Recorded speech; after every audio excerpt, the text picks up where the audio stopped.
You're right. That was when my mind was like, if I don't make it, people's perception of gonna be is gonna be.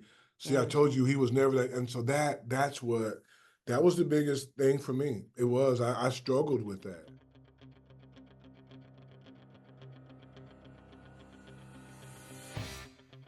Today on the show, former Memphis State basketball player Ken Moody is up next.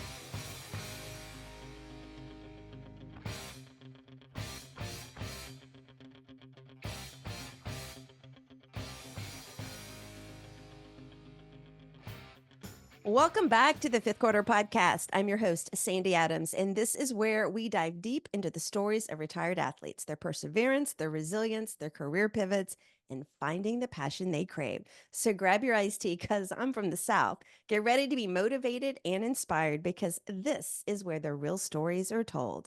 Today's guest is a former basketball player from right here in Memphis, Tennessee. He made a name for himself at Carver High School and later at Memphis State University. Well, welcome to the show, Ken Moody. Thank you, Sandy. Thanks for having me. You are quite welcome. Now, do you prefer Kenneth or Ken? So it's interesting. I'll give you a little history of my name. Kenneth is my birth name, Right. right? And so I guess my work name is Ken, but Tiger fans know me as Kenny. I And never so, knew that part. So I'm with you. My given name is Sandra, which I hate. I never use it. I used to dislike Sandy, but now I'm just it's all good. So, except when people spell it like wrong, like with an Right. I on the end or something, which is crazy to me. Okay, I digress. But feel So, free to call me any of those names. Yeah, I'll just stick with Ken. that's great. Um, All you right. know, it's interesting because your last year was 86, 87, correct? That's right. Uh-huh. It was my first year in college. Wow. Gotcha. Yeah. I started in the fall of '86 when Coach Finch took over. So, Yeah. so That was my yeah, senior year in college. yeah. So I was doing a little background stalking. I call it research. I jokingly call it stalking, but yeah. So let's start off with who is Ken Moody today? Gotcha. Well, I'm a husband, a father of three. Again, I'm the youngest of 11 kids. I am a retired city government official after 20 years in city government. Working here now at my alma mater at the university. But I'm a God-fearing person, saying Okay. I grew up in the church. My mom raised us in the church. I lost my mom about 27 years ago to breast cancer. And so I'm Oh, always really committed to the causes of breast cancer and any cancers. right. And so, but being raised in the church and having my foundation in the Lord has really helped me grow. I grew up poor. Like, Yeah. I'm sure like most of the former athletes that you talk to, I grew up without a father. Hmm. My mom was a single parent and raising 11 of us. And so I'm a husband, father, but more important, I'm a Christian. Right. And I just dedicate my life to the Lord and try serving as best I possibly can every morning. My wife and I start our day off with devotion. And then Right. in my prayer, I ask the Lord to allow me to interact with someone that I can bless. And Right. so I think that's kind of a quick overview there of who I am today. So I was reading, I got to give shout outs to your mom raising 11 Yeah. kids Yes. single. Like, I mean, you know, my mom raised three kids, but I was the youngest. And so there were like 9 years between me and my brother. So it was kind of like she had two, and then she had like an extra one like later in life. But I mean, back then, back in those days, women just did what they had to do to get it done. She And she was just I'm, yeah, she was yeah. the best example, earthly example that I ever had. She Mhm. never made excuses. She would always say, you guys are my kids. It's my responsibility to take Right. care of you all. And I don't make excuses. I don't solicit help. It's my job. And the good Yeah. Lord blessed us to see that. I would tell you, Sandy, all 11 of us, I lost a brother when I was 8 and he was 14. He had Right. heart failure. But all the rest of me, my brothers and sisters, we all graduated high school. We Mhm. all went to college. 5 of us graduated college, and we're all still living here in Memphis. getting on each other's nerves like we've always done. I mean, that is such a tribute to your mom. Like Yes. it really is. Yeah. Um, y- Everything I do, I try not to complain because I never saw her complain. yeah. I everything I do, I approach it and remember how hard she worked and how much she invested in us. And I've Right. looked at some of the questions, so I won't go into more detail because I know some of your questions That's are right. going to pull that out of me. But we'll be able to talk. You'll notice a common theme in most of my answers are going to reflect back to my mom. You know, that is something that's very similar for me. My mom very much taught me, like, don't complain. Like, I never saw my mom complain. I never saw like, she just got up and did what she had to do. She didn't have an easy life. And I lost my mom back in 2016 and blessed to have had her as long as I did. So I don't want to get emotional because I'm about to, because you were giving me chills talking about your mom. Yeah. But, you know, your childhood is very much a part of you. Now, out of the 11 children, what number were you? I'm the youngest. I'm the You 11th. are the Yes. youngest. Let me give you We a got virtual high five. Yeah. Shout out to those young ones. So Yes. let's talk about, because you do work for our alma mater, the Yes. University of Memphis. Yeah. So let's talk about, and we both have degrees from Memphis State University. Yes. So, Absolutely. let's talk about your new role with the university. You took over a role last year, I believe, last Yeah, spring. and so after my 20-year career in city government, I retired and I took on the role of, I started in this capacity as a director of local relationship and partnerships. Hmm. One of the things that President Hargrave realized when he became president a little over a year ago is that there was not a role designated from this university that just dealt with local Right. government, local community people, local clergy, local business community. And so, and he created this role, and I didn't know it existed. Wasn't looking at it. We're about at the end of Mayor Strickland's term, and I was about ready to transition out of city government. And he and I had a conversation, and this opportunity presented itself. And so, as of today, actually, I'm the executive director of government and community relations here at the university. Well, congratulations. Thank Now, you. do you have another role that has to do with athletics? I do. And so about 6 months ago, of course, being a former athlete here, and right before our former now athletic director left, Laird Beach, reached out to me and asked me if I would consider a dual role in athletics. And I Hmm. didn't know what that would look like. Of course, I was interested in it. Being a former Sure. athlete, I was interested in. So we kind of talked about what that looked like, and we got President Hargrave's blessings. And so yeah, my role is extended. I meet regularly with the athletic team to kind of talk about marketing and community outreach. But my main role has been mostly with basketball and working and just kind of communicating with Mm. Coach Hardaway. I mean, I'm not working with them; they're the experts Right. in that. But I mean, he and I often communicate, just kind of talk about things, and again, mostly with the athletic department, talk about how we can be inclusive in this community when it comes to selling tickets, Right. embracing our former athletes. I would tell you this, Sandy, Yes. when I played Yes. here, I was here for 2 years. Every one of my teammates, with the exception of one, we were from Memphis. Right. We had all played high school basketball against each other, and then we Mhm. all ended up coming here playing. And so I really have impressed upon the athletic department that here's a resource Mhm. that no other university, I believe, in this country I has. agree. And that is you've got local former athletes, and that's football and basketball and baseball, Right.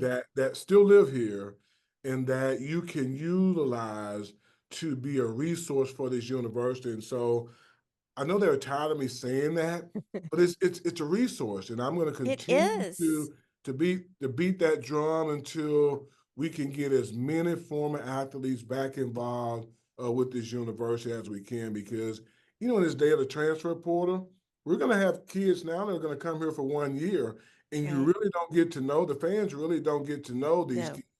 Whereas you got, I mean, former athletes who were raised here, who born here, who bleed blue, that we can really, really and yearn to be reached out They to do. be more involved in the university. And so that's kind of my main role in athletics is to, you know, they lean on me when they need to. I offer advice when I can, and a little more. I had a chance. Really was really great for me. The last half of the basketball season to travel Right. with the basketball team and kind of get to know the Oh, guys and yeah. share a little of my life experiences with them. And so it's been a really, really great opportunity for me. So I'm all for that because when I joined the Memphis Rebounders, for those that don't know, I'm vice president and our membership will be renewing soon. We're the official booster club for the University of Memphis men's basketball team. One of the things, because I guess for me, because there's several people on our, I call it steering committee board that did not, they grew up in Memphis, just did not go to Memphis, or they're a Mhm. lot younger. And, I was back in the heyday. So starting in 1986, like I remember like all like the late 80s, all the 90s. Okay. I consider that, to me, that was like the mecca of basketball. But Yes. I'm also a historian, and I also, really love the historical impact of basketball in the city. If you go back and start with the civil rights movement and Larry Finch and Yeah. just all of that. And, I've really stressed to Marvin that we're more than just the booster club. We are here to remind people about the history and how basketball like really brought the city together. And I remember when the Tigers were really great, I remember being out and about in Memphis, and just all different kinds of people Yeah. were like smiling and talking to each other. Yeah, I'm convinced, and there's nothing anyone can convince me otherwise. That Tiger basketball is the one thing that always Yes, has and always will bring this city together. I That's agree. black, white, young, old, I male, agree. female, Democrats, Republicans, Right. Independents. It brings us all It together to does. cheer for that one common cause. It does. And I also realized, I started talking to because we were working on social media, and I started like Marvin, because at that time I really didn't know any former players, and the few that I did weren't even here anymore. And so, Marvin was putting me in touch with a couple of people, and you know, they were just honored to like do anything. And the more people, and that's how I met Michael Wilson. And so when Michael and I started having some of the first players on here, to kind of kick it off and get it started, they were just so honored to be a part of anything, even though this is not official University of Memphis stuff. But they were just honored. And the more conversations I've had with people, that's the former athletes, that's really been the case. And I'm such a huge supporter of that. So Yeah. okay, enough of my commercial there. But yeah, and anything that I can do to help you in that, Thank I you. would absolutely love to. I won't hesitate. Thank you for that. And I'll be reaching out to you to get other people to guest on my show Absolutely. that Would that love to won't do answer me, that. or like, who is this crazy person? Okay, let's get back into your story. So let's, as like, we went back to your roots, and you're one of 11 kids, the youngest. So what was it like for you growing up in Memphis, Tennessee? Yeah, again, I grew up poor, Mhm. being the youngest of 11 kids growing up in South Memphis. I went to Lincoln Elementary School. I'm a product of the traditional Memphis City schools, Lincoln Right? Elementary School, Riverview Junior High School, and then Carver High School. And I guess saying that my upbringing was similar to those in the communities that we grew up with.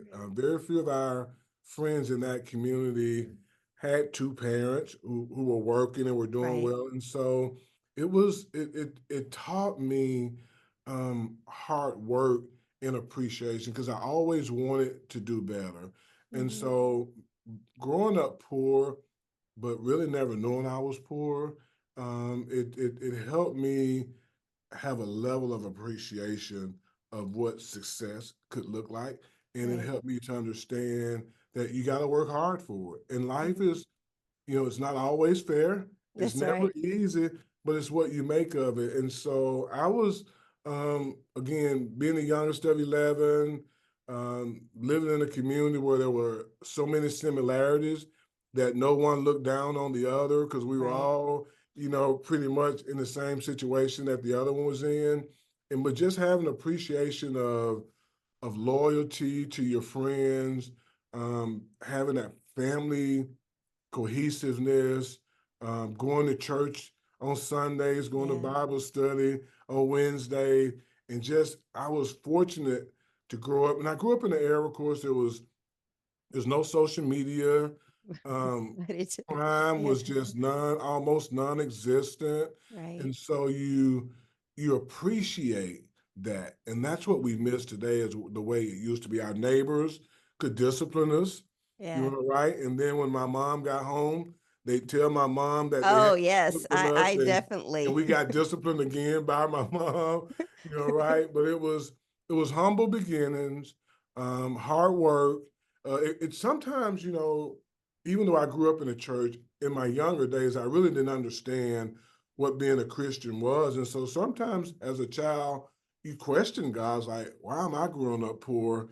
And then Right. other people are not having, but then you learn the value of money versus the value of being a good person. Right. And so I've never had money, I've never been rich, but I've always tried to be that good person. And this is what I live by, saying, and that is, um, I trust and believe all in God, and I can fool you, but I can't fool the good Lord. And That's so, right. in knowing I can't fool the good Lord, I do my best to do the best I can in every situation. So when did basketball become a part of your life? It was always my family, my older brothers all played basketball. We had a basketball goal in our backyard. Right. Everybody in the neighborhood came to our backyard to play basketball. And Right. so I grew up in it. I had two sisters that played, my other four brothers all played. And so it was basketball. By the time it got to me, I had to continue the legacy. And it was pressure on me because my older brothers and sisters were good. Their high Right. school careers were much better than mine, and so the pressure was on me. Was all right. You're the last one. You cannot. Wow. You can't hurt this Moody name in basketball. You got to carry that legacy. So here's a question. Did you ever love basketball? Yes, because I always felt like standing, and I'm sure as many other kids doing whatever sport they played, that was what was going to get us out. You know, Yeah. right? I always felt like, you know, if I'm good enough at this and I'm watching all these guys play professional sport to make a lot of money, this is what is going to get us out. And so I loved it because I thought it was going to be my out. But, you know, it ended up being my out, not because I was a professional basketball player, but it got me a free education. That's right. You know, it helped me with who I am today. And here's an example. I'll never forget growing up and playing high school basketball at Carver. Me and my older brother, we would get up during the off season of summer and we would run and stay in shape. And I'll Right. never forget. And we'd run and stay in shape. The day after I signed to play basketball at then Memphis State, that same run that I had been doing for years, I was greeted with neighbors standing out on the porch, Oh my just God. yelling and Yeah. screaming, was so excited that I was about to become a Memphis State Tiger. And so I loved it because I mean it helped me. It kind of spoiled me.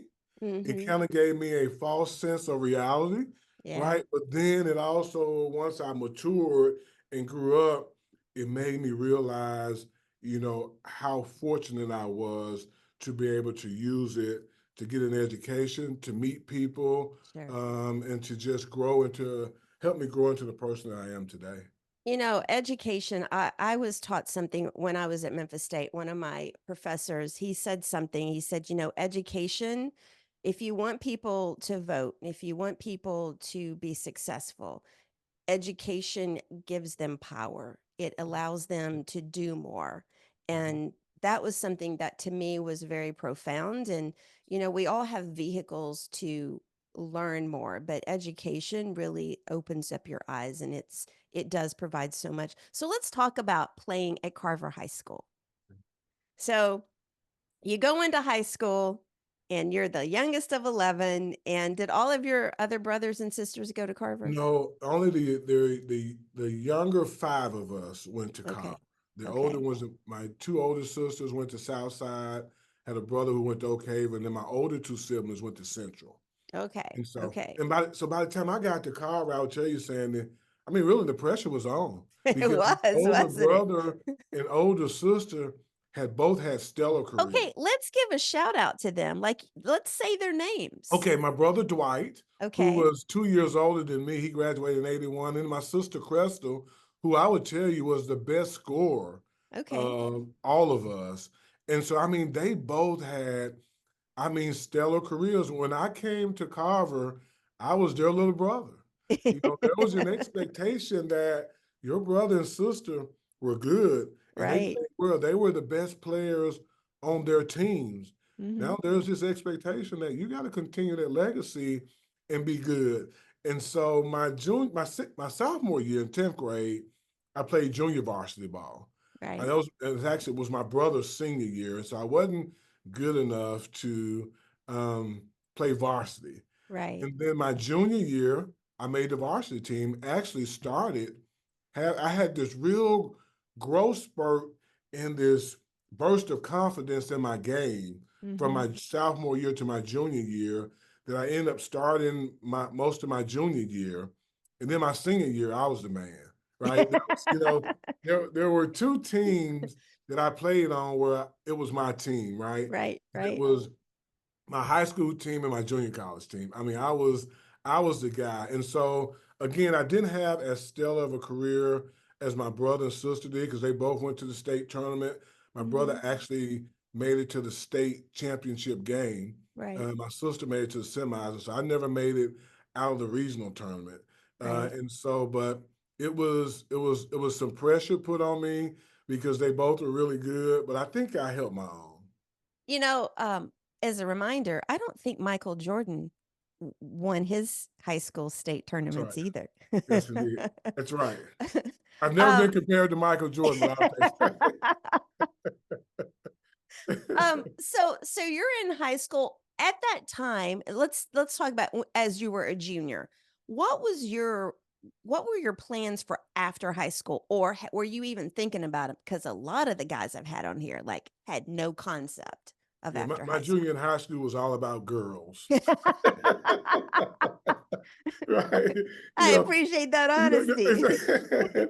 and so I was always a decent student. I was never, the valedictorian or salutatorian, but I was Right. always a decent student. So I did focus, made sure, and my mom made sure that we Right. all focused on our education. So I had to make sure I was a good student in class. And Hmm. then basketball, and it was the only sport I ever played. That's the other thing about all of my siblings that played sports.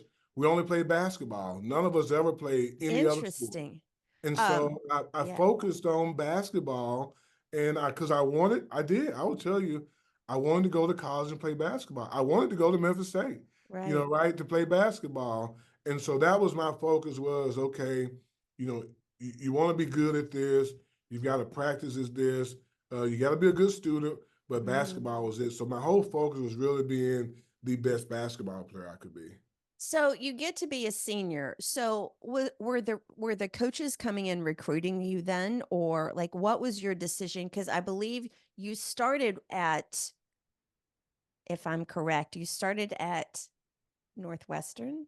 Yes, it's interesting. You did your homework, did you, I Sandy? always do my homework, and Yeah, I got my cheat sheet yeah. over here. I Yeah, always do my so homework. I don't like being surprised if at all yeah. possible. So out of high school, I didn't get that offer from Memphis State, although I'll never forget, I was sharing this with someone the other day. In high school basketball, you never made it until Larry Finch came to see you play. Right? You were just Right, right. another player until Coach Larry Finch came to see you play. And I'll never forget, we were playing Whitehaven High School at Carver, and I'm in the middle of a game, and Coach Finch walks in that door, and I just like, man, he's here, right? And um, so out of high school, when I graduated, I was a decent player, and so I didn't get the offer from Memphis State. And so Wayne Yates, who was a former coach here at Memphis State Hmm. in the '70s and '80s, was the head coach at Northwestern State in Louisiana. Right. And he came here and he recruited me, and it was the biggest offer that I had. I had junior college offers, but I felt like I was the Division I 4-year school player. Okay. And the other thing that helped was Coach Yates recruited, I think that year, maybe 4 of us from Memphis. sign with Northwestern State. And so I would go to Northwestern State my freshman year. You know, I'm a mama's boy, away from home the first time. And I mean, I'm homesick, right? Right, It's just, right. I'm missing my mom, I'm missing home, but I adjusted.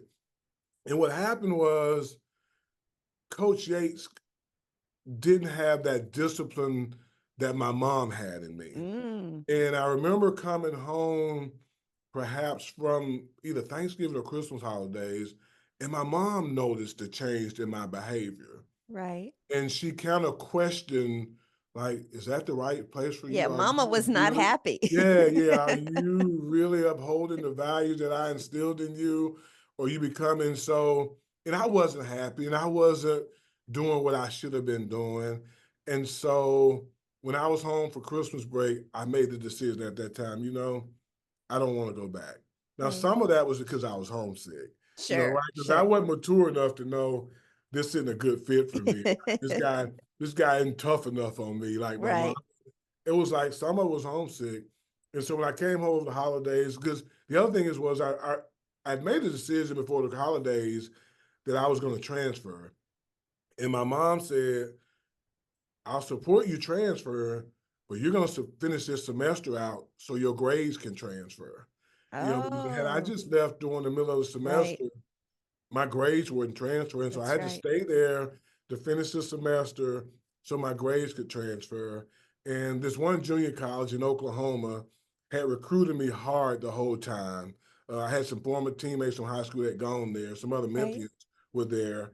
And so I went to Connors College in Warner, Oklahoma. And That's I will right. tell you, I went from living in big Memphis City to a town that was probably the size of my neighborhood, and it was a shell shock, right? And I'm and sure so it was. it was, and so I went there and I played there for a year. And here's an interesting fact too, Sam. Most people don't know. Even after finishing playing at Connors Junior College, Memphis State didn't recruit me then. Oh, I actually had signed to go play with Creighton, where Willis Reed was the head coach. right. And so I had signed, they had a really good team. Coach Reed, of course, an NBA Hall of Famer, Is that was up in a legend. Omaha? Is that where that It's in is? Omaha, Yes, Nebraska. yes, right. Absolutely, yeah. Yeah. And so I signed Coach Reed. I went down and visited Creighton, and they had a real good team coming back. They had a big guy named Benoit Benjamin, who was an All-American, and Right. we were going to have a really good team. And so I ended up signing to play with Creighton with Willis Reed. And I'm in the dorm and back in junior college one spring day, and I'm watching ESPN, and there's breaking news. Willis Reed resigns as head coach of Creighton. Oh, And that's how I found out. And like within a few minutes, I got a call from Coach Reed to tell me yeah. that. And so I was getting ready to come home for the summer, and I was home for the summer. I was like, do I want to keep my commitment to Creighton or what's going Yeah. on? And then, as it would be, I got a call one day from someone connected to Memphis State Mm-hmm. and said, hey, at that time, Coach Kurtz was head coach, Coach Finch was assistant coach. Right. A good family friend who was connected to the university as well as my family through our church said, hey, I know Memphis State's interested in you. They cannot contact you because you're still signed with Creighton. But you Oh, can make the contact if there's something that you're interested in. And sure. let me tell you, I knew right then saying I want to go to Memphis State. It was no, Why, of but course. I couldn't show it, Right. right? And Got to so play it cool. long story short, the summer went on. We had a chance to talk. They offered me a scholarship, and I took it. And the rest is history. The rest is history. I know. What was that first day like when you walked on campus as a Memphis State University basketball player? Like, what was that like? It was even before that. It was I got acclimated at what being a Tiger was going to be because you may remember the Bluff City Classic, the basketball Yes, summer league yes, we I all do. played in, Mm-hmm. and I was already playing in that. And once I signed with Memphis State, I mean, it was just things just changed. I mean, my Right. life just changed. Sure. And I never forget my first night on campus. And we had this one, he's an assistant football coach Murray Armstrong, Okay. who ran our dorm. And unbeknownst to me, Bless his heart. yeah, but unbeknownst to me, first day of class, he comes through your door with a whistle just blowing and knocking on your door. Oh my God. And my teammates had said to him, "Hey, coach, Moody is new. He doesn't know you're going to do this. Will you start out in his room and just Oh give my him the what God. for?" You know, and so he, first of all, I'm laying in my bed sleep, and I hear somebody opening my door, and he comes in just blowing that whistle. It's like, get up, get out of here. You're not in junior college anymore. You're in the big times. And you know, I mean, so that was that. And so just walking on campus, people knowing who you are, Yeah. it was just as a 19-year-old kid, it wasn't overwhelming, but it was like, wow, you Yeah. know, I've gone from riding the bus to basketball games to flying commercial. We didn't have charter planes like these Yeah. kids I have. know. They're so Yeah, spoiled today. yeah, and I'll never forget my first really big eye opener was our first road game, and when we got back, and it was a big game, and when we got back to the airport that same day, there was some 3 to 4 thousand fans at the airport Yeah. waiting for us. You know, back then you could all come back to the gate. Security was Yes. tight, and we got off that plane, and there was news cameras, there were fans there, and it was like, wow, this is Yeah. unbelievable. And it just started off. I mean, just great. We just started off great. Yeah. Um, so you played your 2 years at Memphis in the Coliseum. Yes, yes. Um, Shout out to the The Coliseum. South Coliseum. Yeah, Mid-South Coliseum. Uh, what was so when you started, so you transferred to Memphis State, what was your thought process, or was there one about life after college? I was gonna make it to the NBA. You know, Okay. just like I mean, I just knew that professional sports Mm-hmm. was gonna be my avenue. Right. But and I'll be honest, I would tell you, probably my senior year, Mm-hmm. I knew I wasn't gonna make it to the NBA. What But what was that? What was there a specific moment or something that yeah, made you like realize that? yeah, I just knew that my game hadn't developed Right. at that point to where I could, and I was watching those guys who were playing in the NBA. Mm-hmm. I just knew Yeah. that my game wasn't strong enough to make it to that level. But Right. I did think that had I got a chance to play in the CBA or overseas, that I could hone my skills to at some point have that Right. opportunity. And so I really thought, I mean, coming into Memphis State, I just knew that I'd make it in Right. the NBA. And then once I realized after my career was over with, after I finished playing basketball here, I actually played in Finland Oh, I for didn't know about that. I 6 didn't months. know that. That Yeah, wasn't in yeah. my research. Yeah, and so me and Baskerville Holmes Oh, played together in Finland. Baskerville was already playing over there. right. In the overseas teams, you can have two Americans. And he knew that I had a desire to continue playing. And so I had a chance to go over there with him for about 6 months to play. And then I came back home and I didn't get, you know, I was home for about 6 months with, you Yeah. know, no call to play. And then here's another mom story. You know, after after about 6 months, she was like, okay, you know, what are you gonna do? You know, you gotta figure this thing out. Are you gonna play basketball, or if not, Right. you gotta get a job. And so I at that point I realized, you know, she's right. I Mm-hmm. gotta figure it out. I mean, where am I headed? You know, Right. what's it's gonna be like? And so, you know, as God would have it, I grew up near Riverview Community Center, Right. and that's where I went to play. That's where I honed my skills, and that's where I would go play in the summertime. And I would go there play on Wednesday nights and Saturday mornings with a group of older guys who were all former college players, but they all were now in the business world. Oh, You yeah. know, right? And Yeah. so I was playing with guys that worked at Union Planners Bank, IBM, Nike, all those in First Tennessee Bank, and I watched them. Um, I watched them like have adjusted to life after sports. And they Yeah. were all successful businessmen. They were Hmm. all doing well. And so I started playing with them and I would sometimes go out and I would see those guys out Right. and they would buy me drinks and you know they were just having a good time and they were respected. Hmm. And it hit me. It's like, it's just as cool being successful in It business as it is. is in basketball, It right? is. It is. Um, one of the guys who was there, Luke Yancey, who was a executive at Union Planters Bank at that time, Hmm. he and I were sitting down talking, and I was like, "Man, I want a job," Okay. right? Yeah, Okay, I want to pause that for just a second because I'm guessing a lot of the listeners, if they're familiar with Memphis, I want to go back for just a second because Baskerville Holmes is no longer alive. yeah, He's passed away. yeah, Um, can you share a couple of stories about playing with him in Finland yeah, that maybe the normal person doesn't really know that the Memphis State? yeah. Let me tell you, he was, as different as people may have perceived he and I to be. Mm-hmm. And that guy was my closest friend here at Memphis State, right? Yeah. He was a warrior.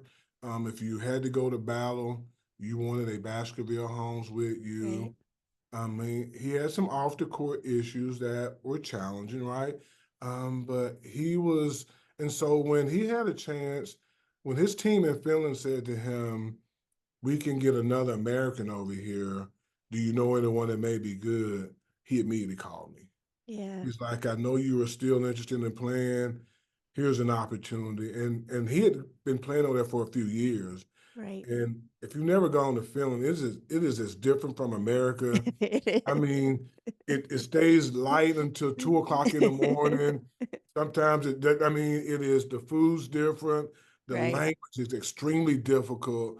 And so he not only brought me over, but he took care of me. Yeah. He was just, he was just like a big brother to me.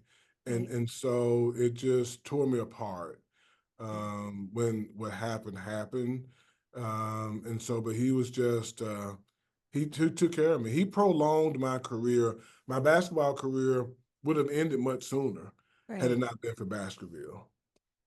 So yeah, I just wanted to throw that in there because I would have loved to have had him on the show, and Yeah. unfortunately that's not possible. Okay, so let's jump forward. Let's go back to what we were talking about.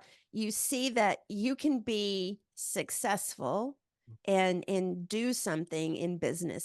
So pick that back up. Is that what really like pushed you? It did, and so I started working. I mean, I watched those guys. I Mm-hmm. watched how successful they were in the business world. They all embraced me as a younger them, and Right. so when I had a chance to work at Union Planters Bank, I did that, and then I had a chance. I went from there to work at it was National Mortgage Company. Right. It was I worked at National Mortgage Company for about 7 years.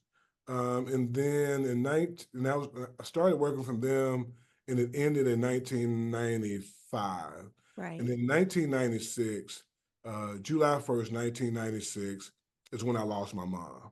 Mm. And as I mentioned to you, I was a mama's boy. I mean, I was married. My wife and I were married. We had 2 kids, and I was just devastated, right? Right. I just couldn't. I mean, I would tell you saying you're talking to a miracle. My brothers and sisters would tell you that they never expected this with me Right. to be where I am in light of when I lost my mom, how impactful, how just that was just still to this day the toughest thing I've ever had to deal with. And life was tough for me for about 6 or 7 months. I mean, I didn't work. Right. Had a wife and 2 kids. Fortunately, we were living in my childhood home that was paid for, that my mom made sure we lived in. Right. And it was the darkest moments of my life from January 96 to about June of 96. It was just nothing but the good Lord brought me through it, right? And, Right. the bell rings, hit to me, it's like, okay, your mom's gone. Are you going to, you know, cower down and just give in to she's not here and you give up on life?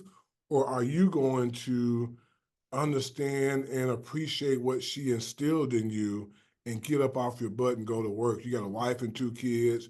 What are you going to do? Right. And so there's a real good friend of mine, Gail Rose, who's a friend of our family. Gail, my mom was Gail's mentor for like 10 years. Um, and so I wasn't working, and Gail was a very influential uh, a person here. She reached out to our family and she says, "Hey, your mom was such an inspiration to me. I want to honor her. What can I do to honor her?" Of course, we were all our home church. She wanted to make a donation there, and then we said, "No, why don't you do this? Mom was high on education. Would you start a scholarship in her memory somewhere?" Oh. And she says, "Yeah." So me, the Gail thinks with the Memphis State connection that we were going to say Memphis State. Well, no, we was like, no, we want Lemoyne College. It Okay. was the historically black college here, Mhm. and one of my sisters had graduated from there, and we just thought that that's what mom would want. And as we were putting that together, we asked Gail as a family because we were poor, we didn't have money. Would you be willing to coordinate a benefit dinner that we could sell tickets and raise money to help with the scholarship fund? And she did that. Long story short, and I get emotional when I tell this Yeah, story. I Um, understand. I do. Also, we had a dinner at the Peabody Hotel, over 400 people there Oh my God. in memory of my mom. And I was still remember I wasn't working. I was down and out. And as we were putting that program together, Gail was asking us who do we want to speak. And remember, this is 1996. In Mhm. 1991, Willie Harrington had just That's got right. elected as the first black mayor here in this city. And as we were putting the program together, Gail asked us who we wanted to speak. We knew we wanted our pastor, Dr. Charles Dinkins, at that time to Right. speak, the president of Lemoyne, and we wanted Mayor Harrington to speak. Right. And of course, we never knew, none of us could get in touch with the mayor. We didn't know him. And so Gail, being the influential person she was, she just called him. And she says, "Hey, the commercial appeal that did this story on my mom." And so she's called Mayor Harrington and said, "Hey, I'm close to the Moody family now. We're putting this benefit dinner together to honor their mom. They'd love for you to speak. And would you come and speak at this dinner?" And he agreed to come and speak. And so we're at the dinner that night, and me and all my brothers and sisters and the mayor and Gail, we're sitting up on the dais, and Dr. Henry and I were talking, and I had made up in my mind, I was like, I need help. I got to Right. ask for help. I was like, if I get a chance to talk to the mayor tonight, I'm just going to ask him, I need help. And so he and I were sitting next to each other because I was speaking that night on behalf of my family. And he and I were speaking that night. And he goes, "So, Ken, what are you doing these days?" And I was like, "Mayor, I'm doing nothing. I lost my mom. I don't have a job. I got a wife and two kids. Things are tough for us." He was like, "Well, what do you want to do?" And by that time, before he and I could finish the conversation, Gail introduced, it was time for him to go to the podium and speak. Right. And so he and I never finished our conversation. And so he goes to the podium, gives his speech, and he heads back to his seat by me. And before he gets back to his seat, he goes back to the podium and he says, "Excuse me, y'all, I know I was done speaking, but I gotta say this." He goes, "I was sitting here talking to Ken. I was asking him what he was doing. And he said he wasn't working, he needed a job, things were tough on him. Ken, I hope I'm not embarrassing you, but I tell you what, you come to my office first thing in the morning and you got a job." And Okay. that's how my career in city government started, was that, God put Willa Harrington and I together that night at a dinner for my mother at the Peabody. I think your mom put that She together. absolutely, no doubt. Yeah. And he hired me. Um, I'll never forget, this just show you how long ago it's been. I'll never forget that night. He gave me his card. He wrote his office number down and told me what time to be there. And then he wrote a salary on the back. I still got that card to this day. He wrote a salary of $31,000. And this was in 96. And Right. that was the happiest day of my life. And I owe a lot to Willie Harrington. You know, there's a lot of Mhm. people who have opinions of him for whatever they have, and I've not always agreed with them, but I would tell you, you know, God touched his heart. He'd helped save me because had that not happened that night, I could have taken the wrong Right, road, right. right? And so he hired me. I worked for him for 13. I mean, my career in city government began because of him that night um, giving me a chance. You know what I love out of that story is the is not only, you know, people taking chances on other people because he had no idea like what you could do, you Right. know? You know what? Uh, And I left this part out too, saying I want that. So that night also, Coach Finch was at that dinner, right. right? And I didn't realize until later, after the mayor and I were talking, he scribbled a note, gave it to his security guy, and said, "Will you take this to Coach Finch?" And on the note to Coach Finch was, "I'm thinking about hiring Ken. What do you think?" And Coach Finch wrote back down, "Please, please do." Okay, they're passing notes at an event. Okay, that's actually funny. Yeah. That's actually funny. So, you know, I love that. I think that people many times don't they see opportunities and they don't necessarily take them. Right. They try to, you know, figure out like how's it going to end or what's in it for me or is that the right decision and sometimes you just have to go with the opportunities presented to yourself. I do want to ask this. What was the most I'm going to go back just a second. What was the most difficult part of transitioning from a college athlete to a regular working professional? It was what I thought people would think of me. What do If you mean by that I though? thought that, you know, they would think that he's a failure because he didn't make it in basketball, so now he's got to Ah, get a job.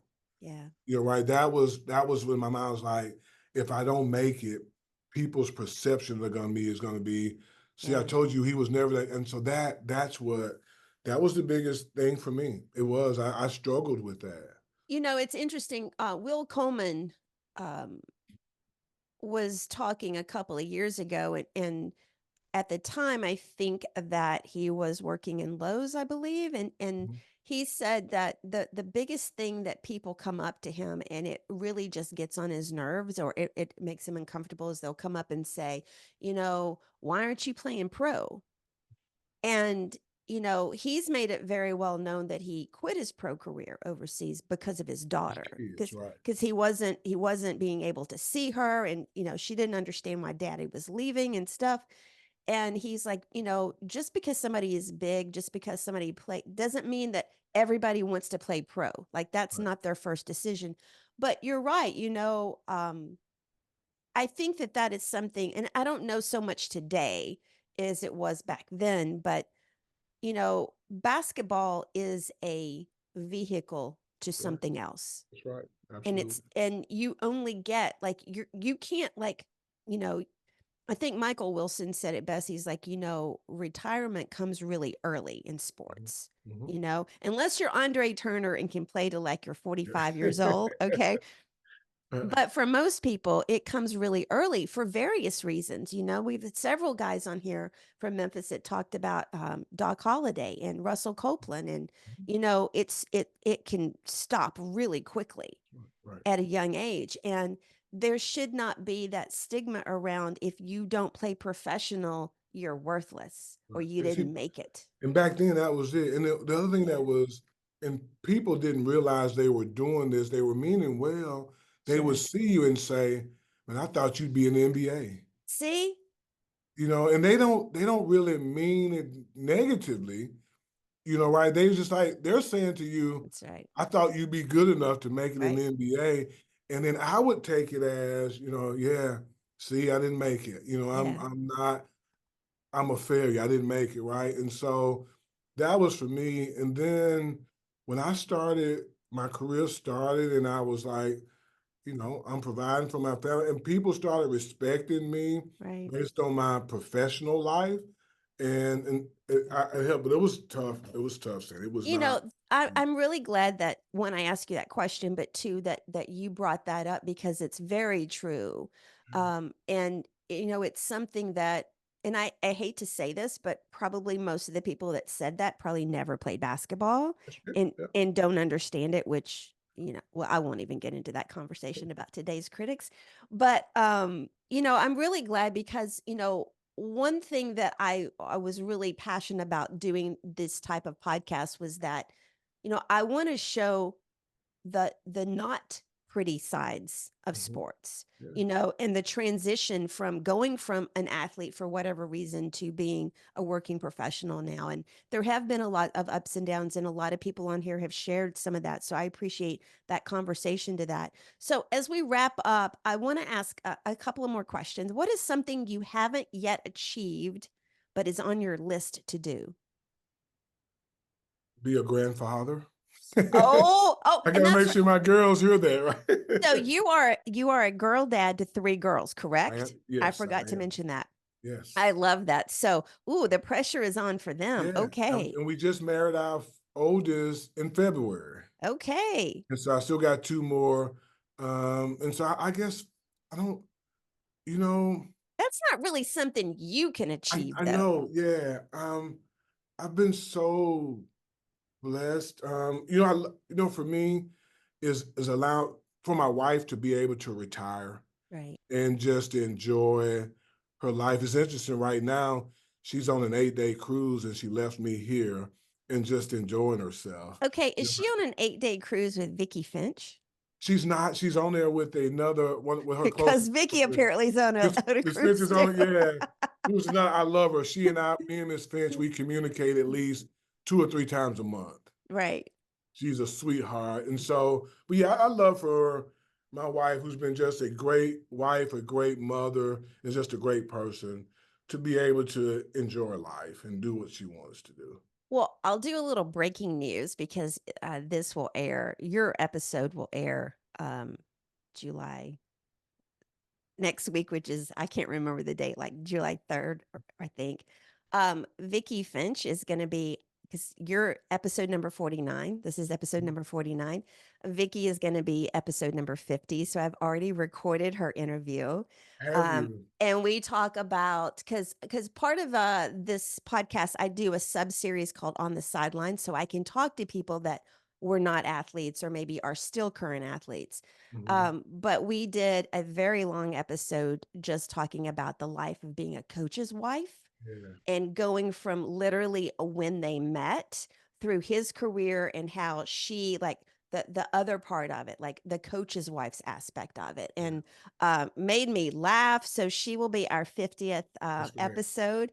Yeah. So I got to figure out who I'm going to do for number 100. That's right. Maybe do Vicky, Miss Finch, and I. Right. I could, right? Okay. Yeah. So a couple more. What do you see as your value today? Um, I just think that I am a loyal, honest, hardworking person. I think that I value myself as a husband and father, Right. and I value myself as whatever it is that I endeavor, I give it my all, Hmm. in whatever they may be. And so a servant, a servant. I value myself as being a servant to my family, to my community, to this university, to this city. This city I owe a lot to this city. Yeah. This city has embraced me, has supported me, has encouraged me, has provided for me. And so I hope my value is that I am an ambassador and a productive person for this city because it's been great to me. I'm going to add one, what I see as your value, and Okay. that is to reconnect former players Yes. to current players, Yeah. but also reconnect those former players to the city of Memphis, Yes. to the Yes. next generation growing up. I think that that's such a great history, and they have value too, and they may not see that value, but they do. So Sam, I'm so glad you brought that up because so many of my former teammates and just former Tiger mhm, athletes who have not quote unquote experienced success as some Right. people Right. define success Yeah. don't feel appreciated. Right? And so we've got to, and I say this out here all the time, we've got to show them that appreciation. That's right. Right? You can't, and I say this every time, and I love these guys, who's like, every time you guys want to highlight a former athlete here at the University of Memphis, it shouldn't be Ken Moody, Elliot Perry, or Penny Hardaway, those people who we Right. know have been successful. How about some of those guys who are struggle but are still working hard and gave their blood, sweat, and tears here? That's right. You, Right? We've got to show them some love. one of this past season, one of the best videos I thought Memphis basketball put out was the one with William Bedford. And you know how that got done? And I hate to You? take, I did. They No, came no, to that's me. fine They because came to me and say, we need a former player to do this video with. And they started calling out those same names. And I yes, said, no. And I reached out to Bill. We call him Bill. I yeah. reached out to him. I say, Bill, I mean, we need a former player to do it. And he did it. And you just don't know how great he felt by being asked to do that. And so I'm so glad you mentioned that. We got to do more of that. So he was actually episode number 2, and I never met him and didn't meet him until the game where they did the video because he Yeah. was actually at Mhm. the game, and so I got to meet him in person then. But um, just such a wonderful, wonderful Yes. man, and I Yeah. just enjoyed so much my interview with him. And so yeah, I absolutely agree. I know I'm digressing again, but yeah, It's okay. No, this is you and great. I, we see eye to eye. Yeah, Absolutely. Yeah. absolutely. Okay, last question. If you could go back and give a 9-year-old Ken Moody advice, what would you tell him? um, believe in yourself. Yeah, Believe in yourself. And it doesn't matter because at that time it doesn't this is in the sound this may be old and cliches. it's It okay. doesn't matter where you start. It's how you That's right. That is right. that's what I would tell. I was like, keep work, believe in yourself. I never thought at that age I would be where I am today because that just didn't happen. It didn't happen that you could come from the community in my life to be where I am today. And so I would tell that a younger version of me, believe in yourself, believe in God, and the sky's the limit.